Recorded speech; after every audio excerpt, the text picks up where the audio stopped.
드리겠습니다.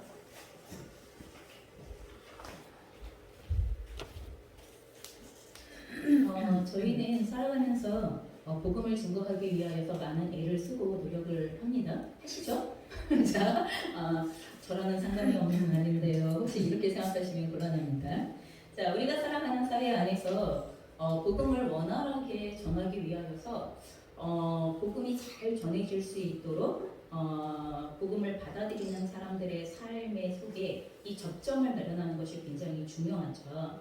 그래서 이 과정에서 여러 어려움들을 경험하게 되어집니다.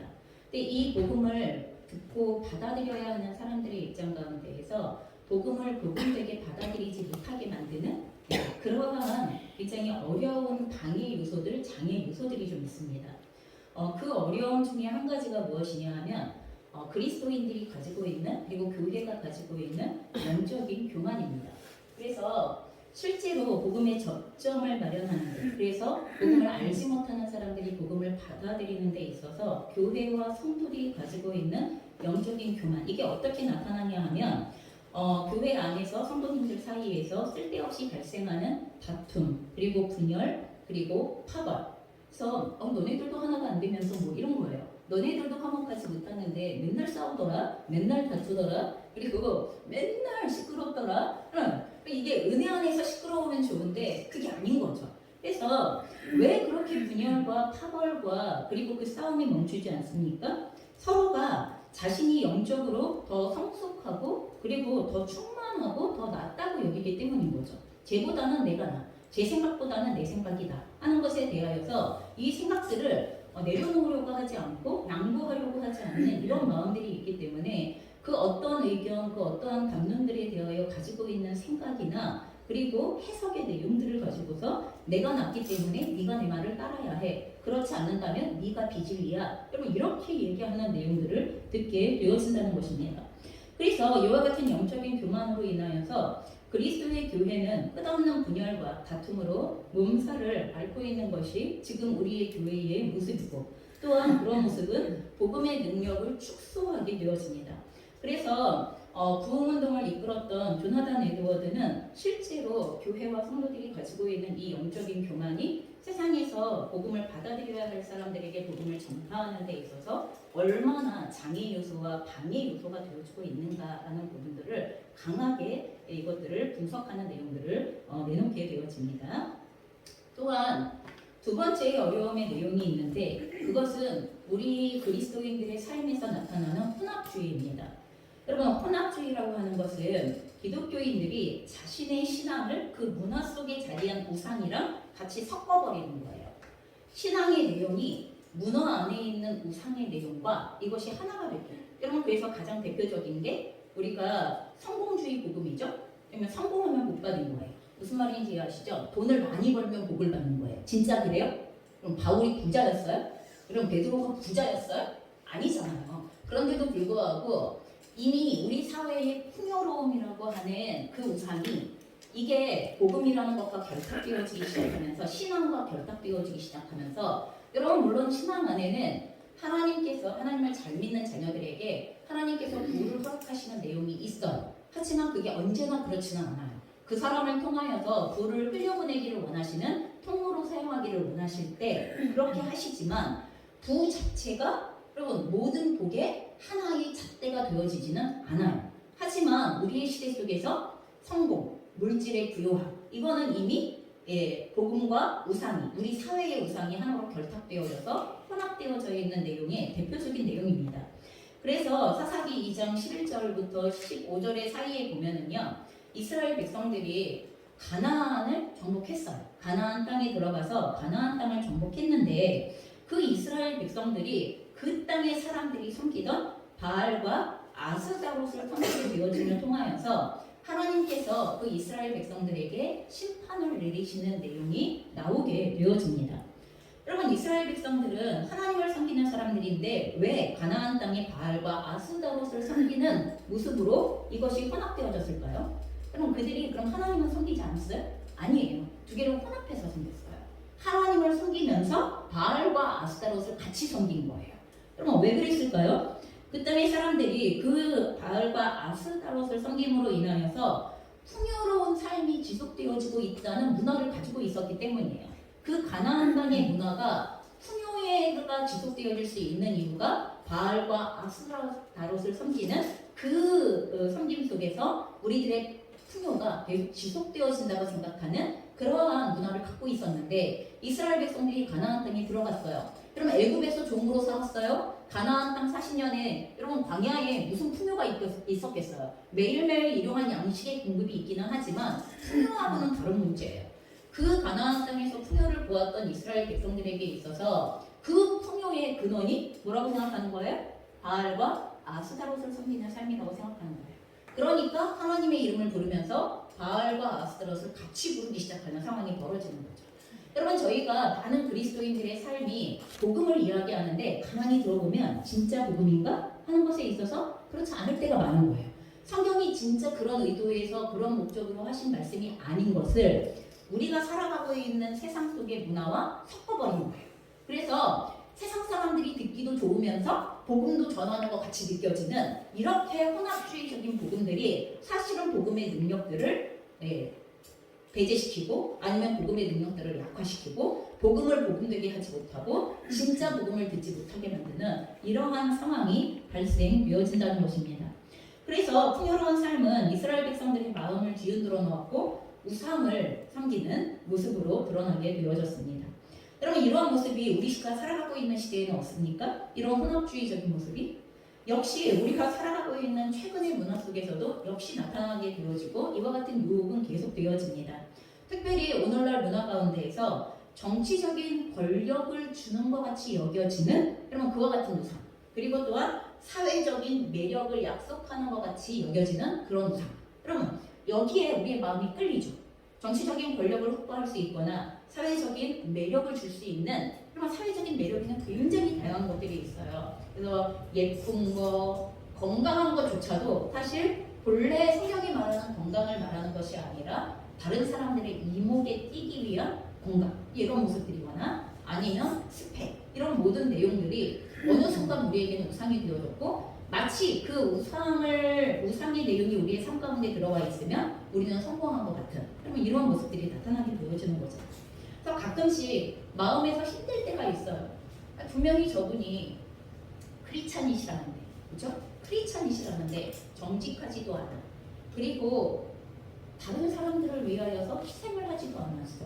자기 가족과 자기 이익을 위하여서 가장 먼저 이권을 챙겼어.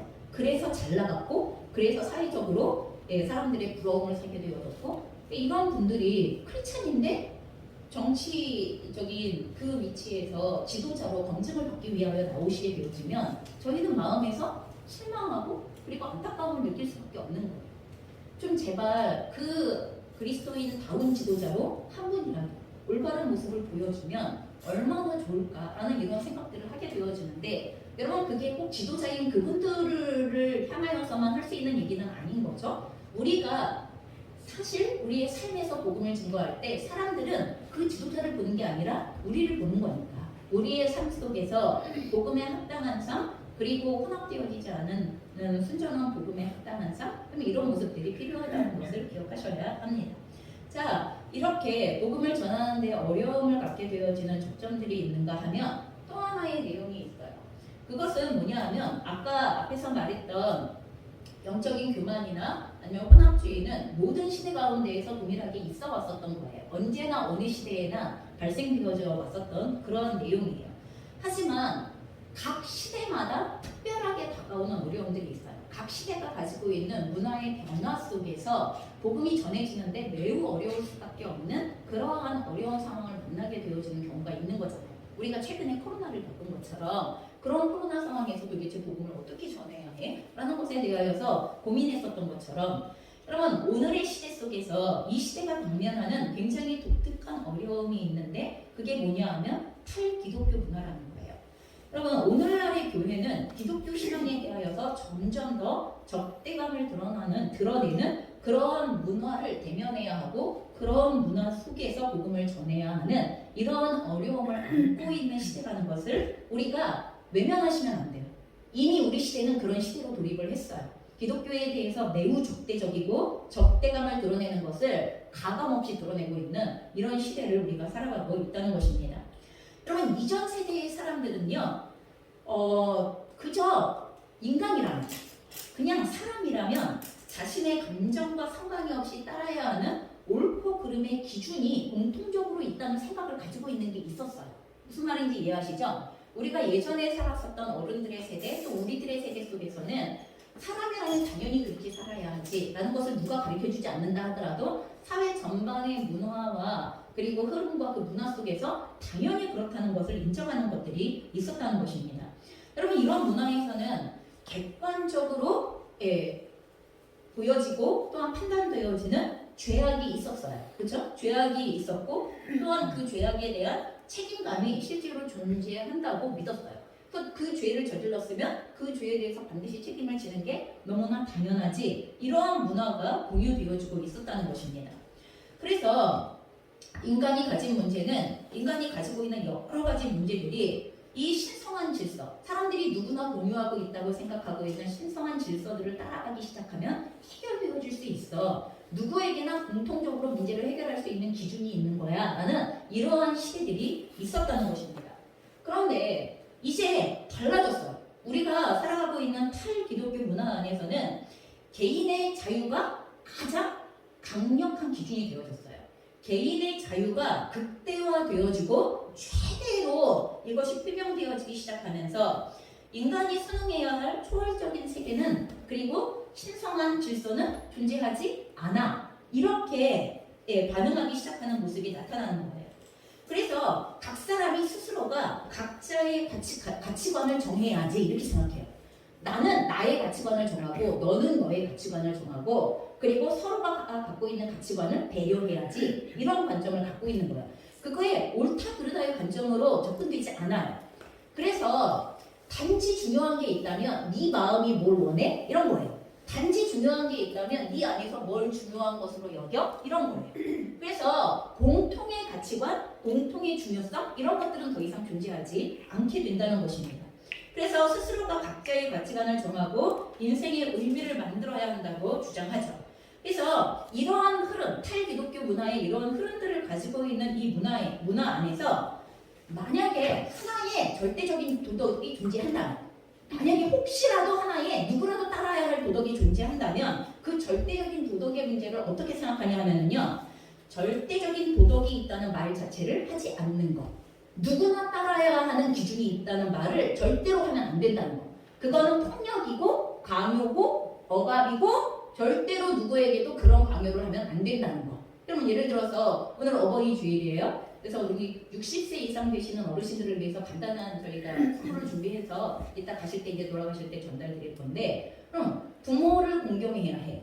그럼 이게 우리 이전 세대에서는 당연한 가치관이죠? 마땅한 가치관이에요. 그리고 그게 성경으로든지 다른 어떠한 종교 안에서도 모두가 다 동일한 그런 가치관으로 받아들였던 내용이에요. 근데 오늘날은 어때요? 부모가 나한테 해준 게 있으면 공경받을 만한 거고, 부모가 나한테 해준 게 내가 생각하기에 적합하지 않으면 공경받지 못하는 거고, 공경받게 할 이유가 없어지는 거고. 그럼 이미 이런 시대가 되어졌어요. 신기하죠? 이건 어느 순간부터 권위라는 것은 절대로 존재하는 게 아니에요. 부모이기 때문에, 스승이기 때문에, 아니면 뭐이기 때문에, 이러한 권위를 가지고서 접근하는 그 어떠한 질서도 더 이상 되어지는 질서가 되어지지 않습니다. 그리고 그 권위 안에서, 그리고 그 질서 안에서 요구가 되어지는 어떠한 기준들도 강요되어져서는 안 된다는 거예요. 그러니까 오늘날 내가 주장하는 게 나에게는 가치관이에요. 내가 선택하고 내가 주장하는 게 가치관이기 때문에 오늘날 모든 사람에게 마이크가 하나씩 들려져 있죠? 모든 사람에게 마이크가 하나씩 들려져 있어요. 그리고 요즘 유튜브 채널이나 이런 거 하시는 분들 보면 자격이 있어요? 누가 유튜브 채널을 할 수 있고 못하고의 자격이 있어요? 없어요. 그냥 사회적인 통념에서 적어도 최소한 저런 사람도 채널을 운영해? 뭐 이렇게 생각하는 사람이 얼마나 될지는 모르겠지만 혹시 그런 사람이 있다면 모를까? 그렇지 않다면 누구에게나 마이크가 주어져 있어요. 누구에게나 마이크가 주어져 있다는 건 그 사람이 말하는 가치관이 최고의 가치관이고, 그리고 적어도 그 사람에게는 그게 진리인 가치관인 거예요.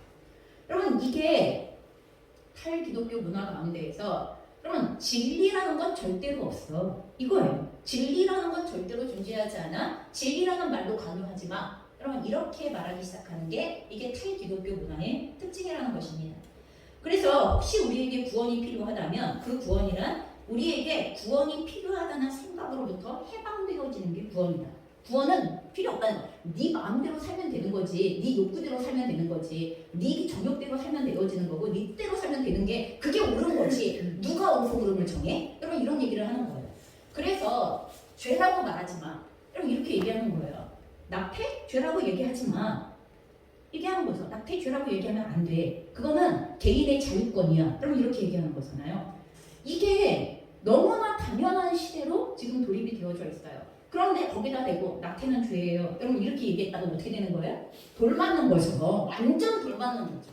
아니 누가 그렇게 얘기해? 누가 낙태가 죄래? 내가 떼기로 했으면 내가 이혼하기로 했으면 하는 거고 아니면 아닌 거지. 그건 내 마음이지. 그게 무슨 죄도 아니고 왜 문제야? 그럼 이렇게 접근하기 시작한다는 것입니다.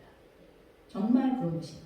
여러분 이게 오늘날 복음을 전하는 그리스도인들이 매우 어려운 상황 가운데 놓여져 있다는 것을 저희가 생각해 보셔야 하는 내용이라는 것입니다. 자, 또한 이와 같은 탈기독교적인 문화가 가장 적나라하게 드러나는 영역이 어디냐 하면 여러분 그게 디지털 문화예요.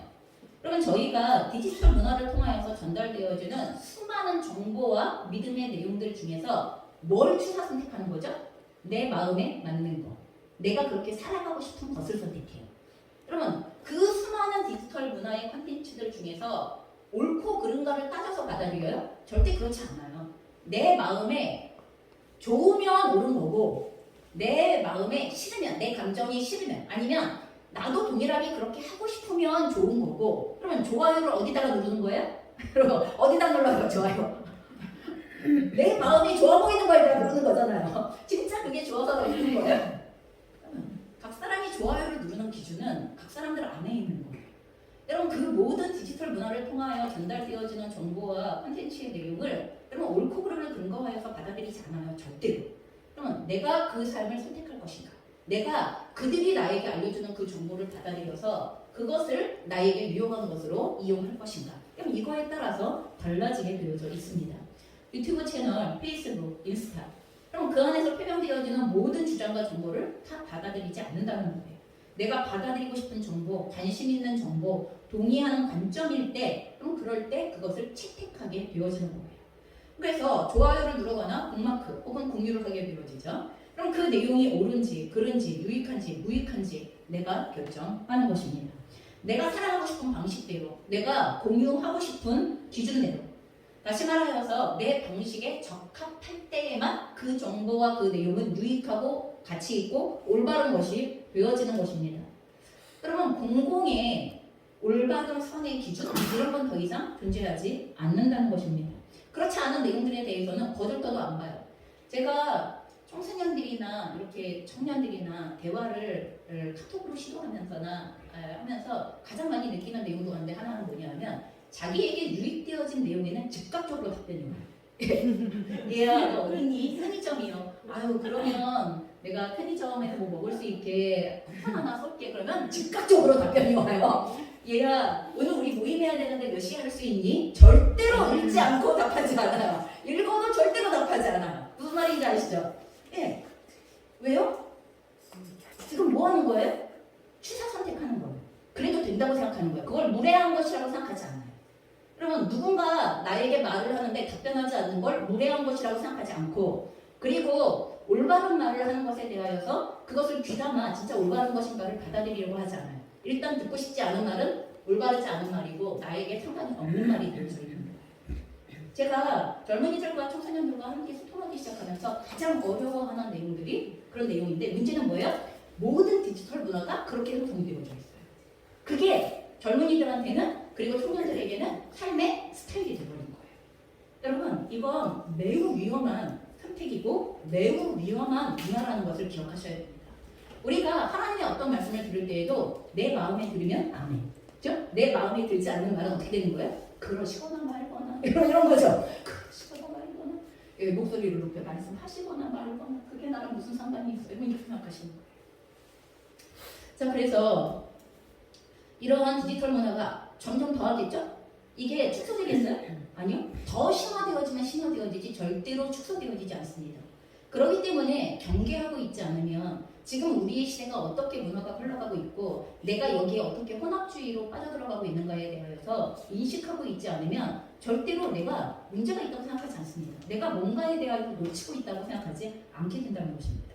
그럼 또 하나 탈기독교 문화가 극대화되어져서 나타나는 영역이 어디냐 하면 그럼 이게 정치 양극화 현상이 심화되어지고 있는 상황입니다. 그럼 이게 되게 심각한 문제는 뭐냐 하면 이게 전 세계적으로 나타나는 문제거든요. 저희 나라만 아니에요. 이건 전 세계적으로 굉장히 심각하게 나타나는 문제인데 그럼 정치를 진행하는데 정치가 운영되어지는데 서로 의견이 다른 문제가 나오는 거가 그게 이상한 거예요? 그건 당연한 거예요. 서로 다른 의견이 나오는 거는 매우 당연한 거고 그 의견들에 대하여 매우 건강한 토론을 통하여서 그 사회가 같이 공유해야 할 가치와 정책이 무엇인가를 만들어내야 하는 건 그 과정이 너무 필요한 거예요. 서로 다른 의견이 없으면 공산주의지. 그쵸? 다른 의견이 없고 하나만 있으면 그게 공산주의지. 그럼 우리는 사회는 그런 사회가 아니거든요. 그렇기 때문에 다양한 의견이 있는 건 굉장히 좋은 거예요. 근데 문제는 뭐예요? 각 진영은요. 자신들의 전망이나 의견을 수용하지 않는 사람들에 대하여 어떻게 해요? 배척을 하는 거가 이게 문제가 되는 거죠. 들으려고 하잖아요. 그들이 어떤 말을 하더라도 들으려고 하잖아요. 그냥 그 사람들이 하는 말은 다 잘못되고 그 사람들이 하는 말은 다 문제가 있는 거예요. 여러분 이거는 진보나 보수나 상관이 없어요. 다 똑같은 상황이 지금 벌어지고 있는 것이기 때문에 이와 같은 상황이 벌어지고 있다는 것입니다. 근데 더 중요한 건 뭔지 아세요? 교회가 이러한 정치적인 양극화 현상에 사로잡혀서 진보건 보수건 정치적인 연합을 위한 수단으로 교회가 전락하기 시작한다는 거예요. 우리 교회의 목사님이 우리 교회의 성도들이 진보적 성향이 그 교회 가야 돼. 여러분 그 교회를 선택하는 기준, 그 교회를 떠나는 기준, 그리고 그 교회의 설교의 내용이 맞냐 틀리냐를 결정하는 기준이 어디를 근거하고 있어요? 내가 주장하고 내가 같이 공유하고 공감하고 있는 정치적인 그 주장과 일치하는가 그렇지 않은가. 이걸 근거로 하여서 교회가 지금 4분 5분 막 분열되어지고 그리고 교회 안에 대판 싸움이 일어나서 이런 상황들이 벌어지고 있다는 것입니다. 여러분 교회는 정치적인 연합을 위한 수단이 될 수 없습니다. 교회 안에는 다양한 정치적인 의견을 가지고 있는 성도들이 모이는 게 당연한 것입니다. 그리고 각각의 의견들에 대하여 귀를 기울여야 하고 왜 그 사람이 그런 말을 하는가에 대하여 들어보려고 하셔야 됩니다. 그리고 왜 그 의견이 내가 생각하는 것과 다를 수 있는가에 대하여 서로 토론을 하셔야 되는 거지. 의견 교환을 하셔야 되는 거지. 네가 하는 말은 진보니까 무조건 틀려. 네가 하는 말은 보수니까 무조건 틀려. 여러분 이건 교회를 분열로 끌고 가는 가장 강력한 무기 가운데 하나이고 복음을 복음되지 못하게 하는 매우 강력한 무기라는 것을 기억하셔야 한다는 것입니다. 여러분 미국을 예로 들어보자면 여러분 미국에는 진보 복음주의와 보수 복음주의가 함께 지금 나타나고 있습니다. 진보 복음주의는요 인종과 경제 문제에 대해서는 굉장히 예민하게 성경이 이야기하는 정의에 대한 목소리를 내려고 애를 씁니다. 하지만 성, 젠더, 가족에 관련되어진 성경의 가르침에 대하여서는 침묵하던지 아니면 성경의 목소리를 완전히 무시하는 다른 주장을 하던지 이러한 상황이 벌어져요. 또 반대로 보수 복음주의에서는 성적인 부도덕이나 세속주의에 대해서는 굉장히 경계하고 그것을 복음의 진리대로 말하고자 하는 애쓰는 노력들이 있습니다. 하지만 이민자나 소수 집단에게 부당한 처우를 하는 정책들이 펼쳐지거나 그런 상황이 사회 문화적으로 일어나게 되어질 때 여러분 그 다툼에 대하여서 아무 소리도 하지 않아요 교회가. 그리고 그 사회적인 약자들이나 아니면 다양한 인종들이 핍박을 당하는 것들에 대하여서 이것을 그냥 계속 방치하기 시작한다는 것입니다. 여러분 그래서 계속하여서 미국 기독교 가운데에 백인 우월주의가 계속 여전히 득세하고 있는 모습들이 있는 거잖아요. 그럼 이게 매우 어마어마하게 비복음적이에요. 비진리적이에요. 근데도 우리 보수 진영이니까, 우리 진보 진영이니까 거기에 맞추어서 우리가 하는 말에 대하여서 잘하는 건 강력하게, 못하는 건 아무 말도 하지 않아. 여러분 이렇게 교회가 갈라지고 복음이 갈라지고 있는 상황이라는 걸 여러분 생각해 보셔야 한다는 것입니다. 여러분 이처럼 교회가 정치 권력을 손에 넣으려고 좌로든지 우로든지 세속 정권과 결탁하게 되어지면 영적인 권세가 상실되어지는 건 너무 당연한 것입니다. 기독교인들 앞에서 신뢰를 잃어버리게 되어지는 건 너무 당연하게 되어진 결과입니다.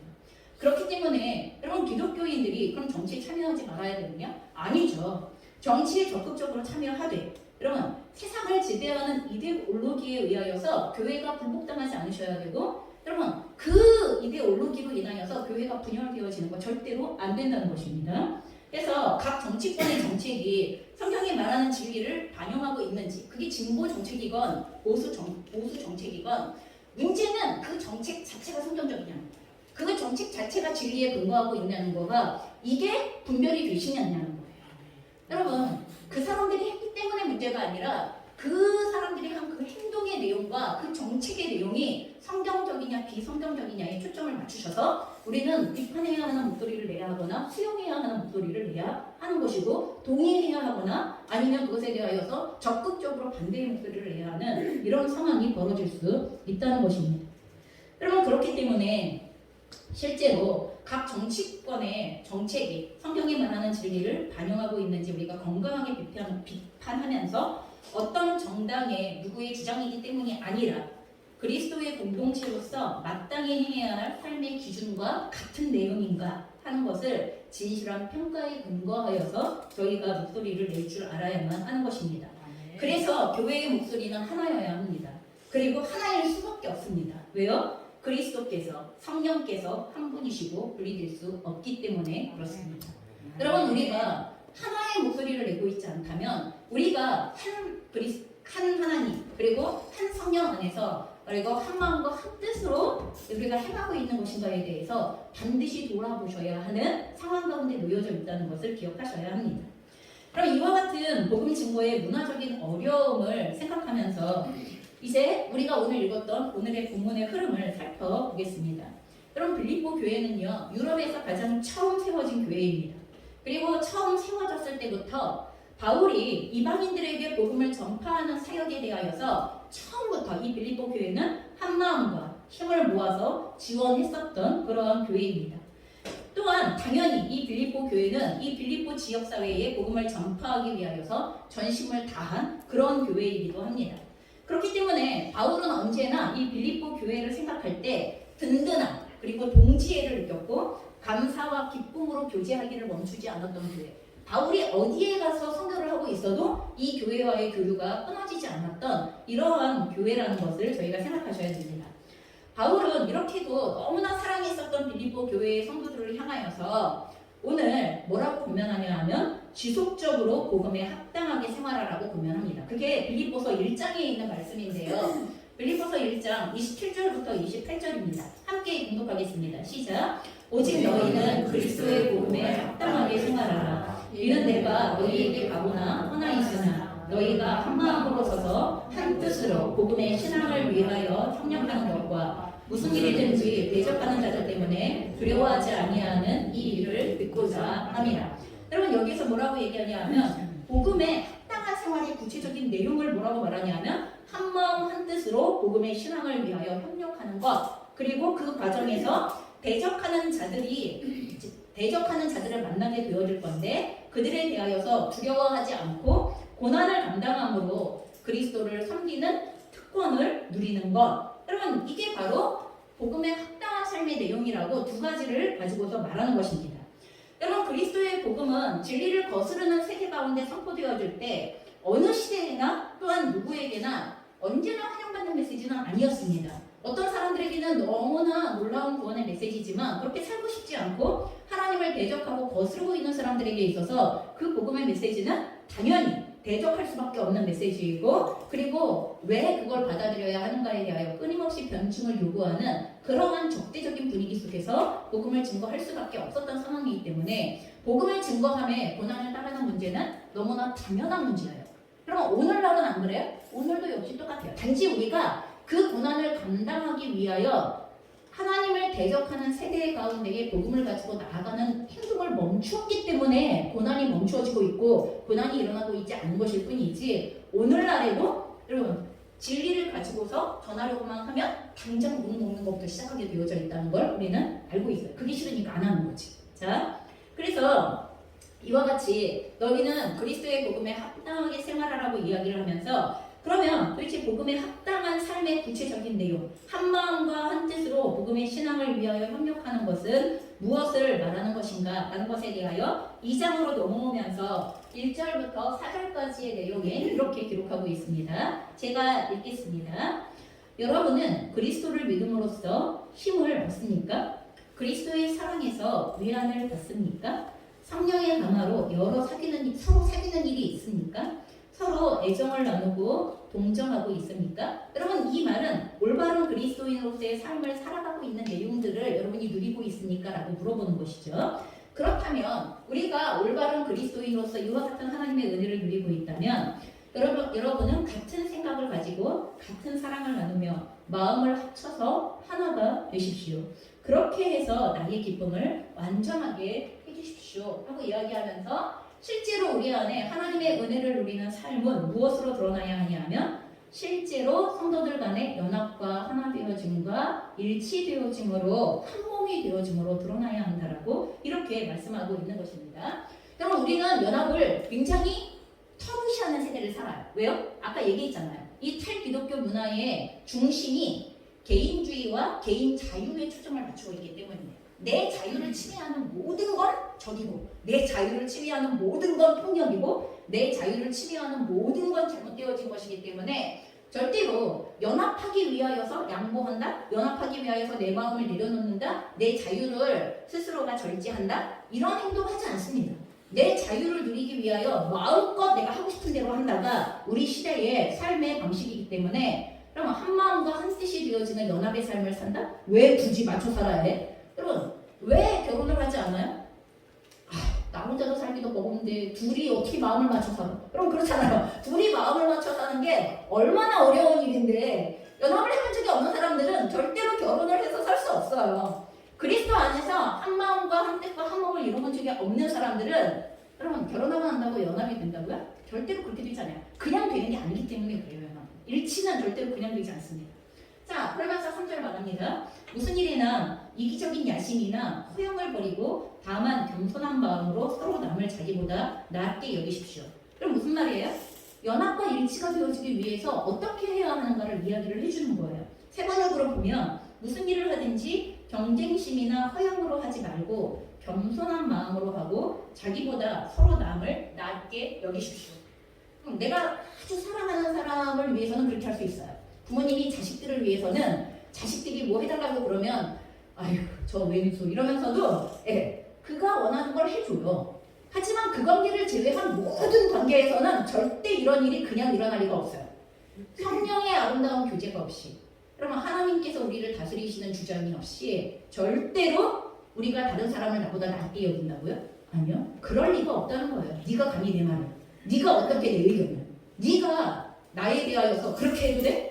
이게 우리의 기본적인 태도들이잖아요. 여기에 어떻게 연합과 일치가 일어났어? 여기는 그러니 저마다 제 실속만 차리지 말고 남의 이익도 돌보십시오 라고 이렇게 복음에 합당한 삶을 구체적으로 살아가는 방식을 여러분 이 빌립보서에서는 다른 어떤 거에 두지 않고 있어요. 뭐에 두고 있는 거예요?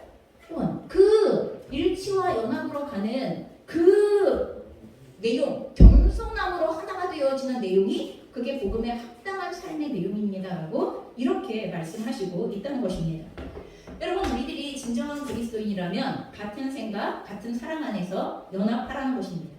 또한 그렇게 연합하기 위하여서 무슨 일을 하든지 경쟁이나 허영으로 하지 말고 겸손한 마음이 있어야 하고 자기보다 남을 낮게 여기는 마음이 겸손이라고 우리에게 알려주시는 것입니다. 우리 사회에서는 찾아보기 어려운 내용입니다. 우리 사회에서 겸손이라는 말은 더 이상 미덕이 아니고 사회 공동체 안에서 더 이상 언급되어지지 않는 내용들에 해당이 돼요. 아니 자기 PR하기도 바쁜 시대에 무슨 겸손을 얘기하고 경향을 얘기하고 아니 나를 드러내야 그러면 인스타 온통 나를 드러내는 얘기들인 거잖아요. 지금 나를 드러내야 홍보가 돼야 먹고 살 수 있고 홍보가 돼야 뭘 할 수 있는 이 시대에서 무슨 겸비 경향이라는 말이 어디서 나와? 이미 피상하는 세대. 그렇기 때문에 이 말이 굉장히 어려운 시대가 되어져 가고 있는데 빌립보서에서는 그 뒤에 나오는 2장 5절부터 11절에 이 겸손의 마음을 우리에게 직접 보여주셨던 예수 그리스도의 마음을 모델로 하여서 우리를 다시 권면하는 내용이 나오는 것을 보게 되었습니다. 저희가 한 목소리로 같이 읽겠습니다. 시작. 너희 안에 이 마음을 품으라. 그 그리스도 예수의 마음이니 그는 근본 하나님의 본체시나 하나님과 공동됨을 취할 것으로 여기지 아니하시고 오히려 자기를 비워 종의 형체를 가지사 사람들과 같이 되셨고 사람의 모양으로 나타나사 자기를 낮추시고 죽기까지 복종하셨으니 곧 십자가에 죽으십니다. 이러므로 하나님이 그를 지극히 높여 모든 이름 위에 뛰어난 이름을 주사 하늘에 있는 자들과 땅에 있는 자들과 땅 아래에 있는 자들로 모든 무릎을 예수의 이름에 꿇게 하시고 모든 입으로 예수 그리스도를 주라 시인하여 하나님 아버지께 영광을 돌리기를 하셨느니라. 여러분 뭐라고 이야기하고 있냐면 우리가 하나님이신 예수님께서 자기를 비워서 사람들과 같이 되셨을 뿐만 아니라 자기를 낮추셔서 죽기까지 복종하신 이 십자가의 죽음을 따르는 게 그게 그리스도인이죠. 여러분 우리가 따라가고 있는 분이 예수 그리스도시잖아요. 근데 예수 그리스도께서 우리에게 보여주신 이 땅 가운데에서의 삶의 내용이 그게 자기를 비워 하나님의 위치에서 사람으로 내려오셨고 그리고 사람들 중에서도 종의 형체로 죽기까지 우리를 위하여 자신을 내어주신 여러분 이게 예수님의 겸손의 모습, 자기를 비우신 모습, 자기를 낮추신 모습, 자기를 다른 사람들보다 더 아래에 두셨던 이 모습에 대하여서 우리에게 말씀해 주신다는 것입니다. 여러분 그래서 이것이 하나님께서 기뻐하시는 마음이고 하나님께서 우리에게 요청하시는 마음이라는 것을 예수님의 모델을 통하여서 저에게 강력하게 다시 한번 말씀하시는 것입니다. 여러분 이와 같은 예수님의 모델을 따랐던 게 초대교회이기 때문에 그죠? 이와 같은 예수님의 모델로 인하여서 대부분의 초대교회들은요 여러 인종과 민족이 함께한 다민족 공동체예요.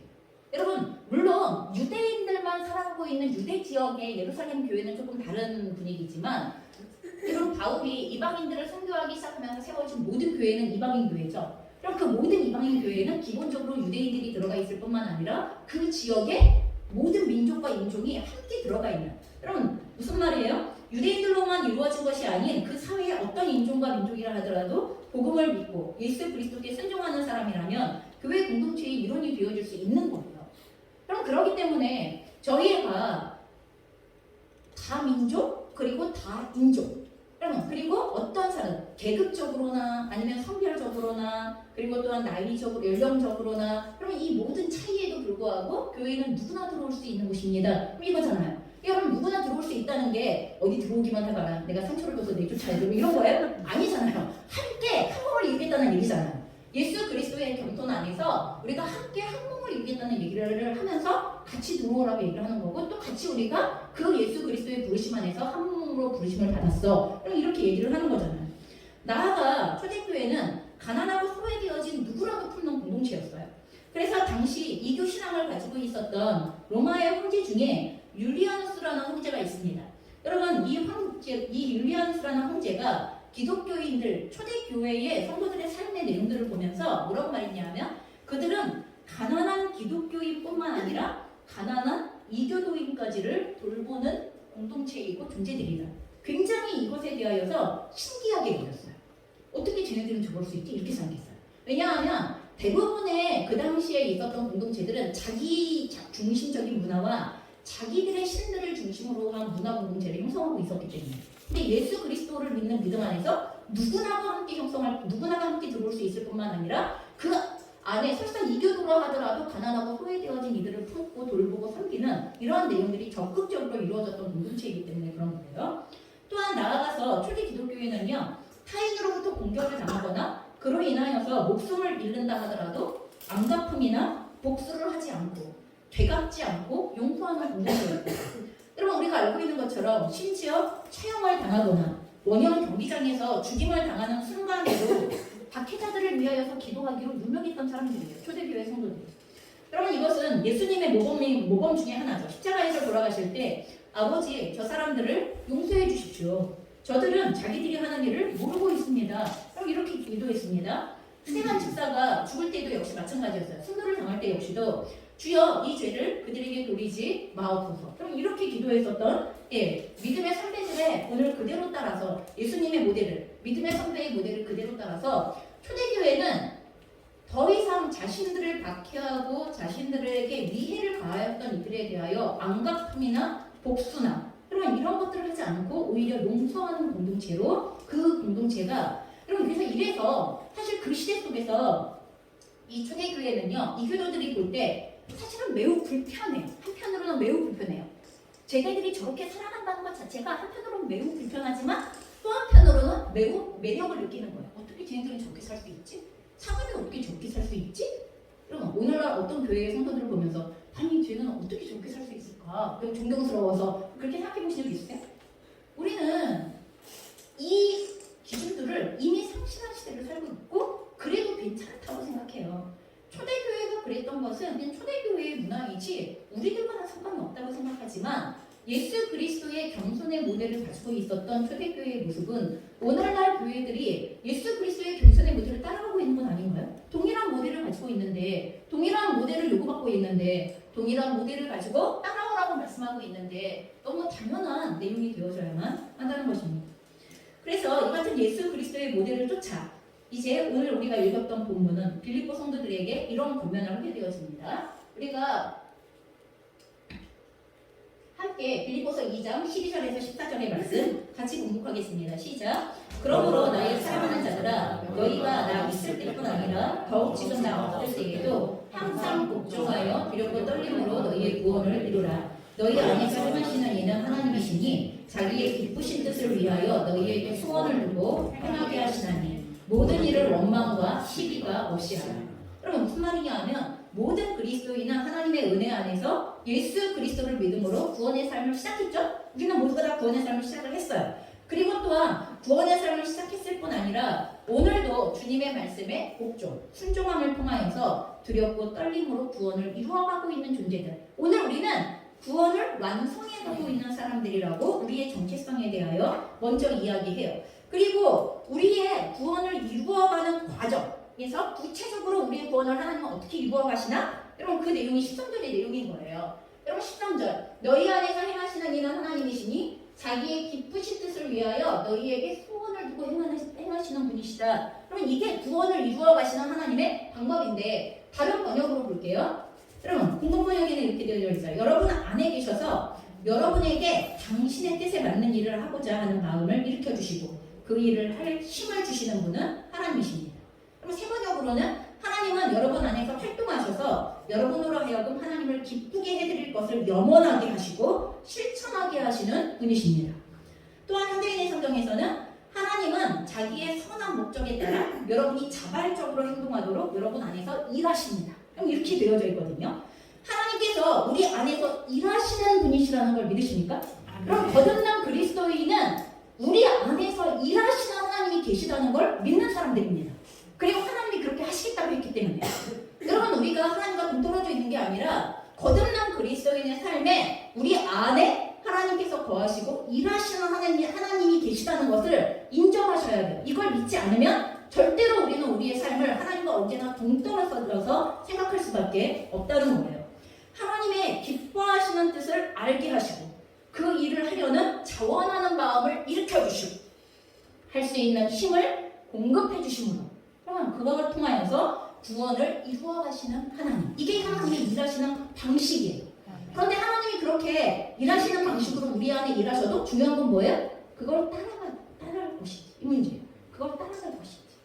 우리 안에서 일하시는 하나님의 음성에 귀를 기울이고 하나님의 뜻에 귀를 기울이고 우리에게 부어주시는 하나님의 염원에 귀를 기울여서 우리가 그거를 따라하고자 하고 있는가가 이게 문제인 거예요. 아까 제가 그랬잖아요. 디지털 문화 속에서 보자마자 나 관심 없어. 내가 뭘 해야 되는 거야? 못해. 그럼 이미 다 치워버려요. 그냥 다 내 삶에서 나랑 상관없는 거야. 나랑 상관없는 거야. 고생하는 건 싹 치워. 어려움이 있을 것 같은 건 다 치워. 내가 뭔가를 노력해야 될 것 같은 건 다 치워. 그냥 하늘에서 뚝 떨어지는 것만 보. 이걸 하나님의 복이라고 착각하기 때문에 우리는 우리 안에서 일하시는 하나님과 동행함을 통하여 누려야 할 하나님의 복을 절대로 누릴 수 없는 상황 가운데 놓여져 있는 것입니다. 여러분 그러니 우리 안에서 일하시는 하나님께 집중하셔야 합니다. 초점을 맞추셔야 합니다. 내 안에 일어나는 생각이 하나님의 생각과 같은 생각이면 뜻인지 분별하셔야 합니다. 그리고 하나님의 일하심이 맞다면 어떻게 해야 돼요? 14절처럼 하셔야 돼요. 14절에 뭐라고 되어져 있어요? 모든 일을 원망과 시비가 없이 하라. 그게 하나님의 뜻으로부터 온 것이고 하나님이 우리에게 염원해서 하게 하시는 것이라면 무슨 일을 하든지 불평을 하거나 다투지 마십시오. 무슨 일을 하든지 불평과 시비를 하지 말고 하십시오. 무슨 일이든지 불평이나 다툼으로 하지 마십시오. 여러분 이 모든 다른 번역들에서 여러분 하나는 원망과 불평이 있고 하나는 시비와 다툼이 있어요. 여러분 원망과 불평은 언제 나타나는 거냐면 여러분 그 일에 대하여 그 상황에 대하여 하나님께 하는 거예요. 하나님께 불만이 있고 하나님께 못마땅한 것이 있어서 투덜거리기 시작하는 게 이게 원망과 불평이에요. 그래서 원망과 불평은 하나님과의 관계가 화목하지 못한 상태를 드러내는 방식이에요. 하나님 어떻게 나한테 이럴 수 나한테 어떻게 이런 상황이 어떻게 나한테 이런 일이 이런 마음들이 일어날 때 나타나는 거예요. 시비와 다툼은 사람들과의 관계가 화목하지 못할 때 나타나는 거예요. 그럼 하나님과의 관계에서도 화목해 하고 사람들과의 관계에서도 화목하게 하는 게 그게 하나님께로부터 온 뜻일 때 하나님께서 우리 안에 마음을 주셔서 행하게 하시는 일이면 반드시 하나님과 화목하게 이웃과 화목하게 해야 한다고 우리에게 알려주시는 내용입니다. 내 안에서 일하시는 하나님을 따라 순종함으로 행하는데 어떻게 원망과 불평 혹은 시비와 다툼이 나타날 수 있냐고 우리에게 거꾸로 물어보는 거예요. 하나님께로부터 시작되어진 일에 하나님이 미워하시는 증상이잖아요. 그럼 원망과 불평 때문에 이스라엘 백성들이 광야에서 얼마나 어려움을 겪었는지 우리 잘 알고 있죠? 이스라엘 백성만이 아니에요. 원망과 불평은 하나님과의 모든 관계가 원활하지 않다는 것에 대하여서 즉각적인 증거가 되어지는 내용이기 때문에 그렇습니다. 그럼 우리가 혹시 다른 사람들과의 관계에서 다른 의견을 표현해야 할 때 서로 다른 의견이 있을 수 있다고 아까 말씀드렸습니다. 다른 의견을 표현해야 할 때조차 기억하셔야 돼요. 뭘 기억하셔야 하냐 하면 상대방은 하나님께서 사랑하시고 그리고 또한 존귀 여기신 하나님께서 존귀하게 여기시는 그리스도의 지체라는 것을 잊지 않으셔야 합니다. 여러분 그 사람이 나랑 다른 의견을 가지고 있다고 해서 욕먹을 존재가 아니에요. 그 사람이 나랑 다른 의견을 가지고 있다고 하여서 함부로 대함을 받아야 할 존재가 절대로 아니라는 것입니다. 또한 그리스도의 피값으로 구원하기 원하시는 가치 있는 존재, 그럼 믿지 않는 사람들에 대하여서는 그들이 그리스도께서 피값을 가지고서 구원하시기를 원하시는 존재라는 것에 대한 믿음이 있으셔야 합니다. 그러니 내 안에서 행하시는 분이 하나님이시라는 확신이 없는 생각과 말들을 여러분 다시 말해서 원망과 불평이 튀어나올 때 시비와 다툼으로 행할 때 그건 하나님께로부터 온 거 아니거나 설사 하나님께로부터 시작되어진 것이라 하더라도 잘못된 방식으로 하고 있는 거예요. 멈추셔야 하는 거예요. 반드시 멈추셔야 합니다. 내가 아무렇게나 쏟아낸다고 하여서 여러분 내가 원하는 결과가 나타나는 것도 아닐 뿐만 아니라 공동체의 지지율이 다칩니다. 그리고 공동체에 가치 있는 분들이 어려움을 겪게 되어집니다. 여러분 원망과 불평이 없이 시비와 다툼이 없이 하셔야 한다고 오늘 강력하게 요구하고 계시는 거예요. 그럼 그것이 겸손함의 모델이고 그리고 또한 그것이 우리 안에서 행하신 하나님을 따라 행하는 삶의 내용이라고 말씀하시는 것입니다. 그러니 원망과 불평 하면서 원망과 불평, 시비와 다툼을 그냥 꺼내놓겠다는 그냥 해버리겠다는 위험한 생각을 멈추셔야 합니다.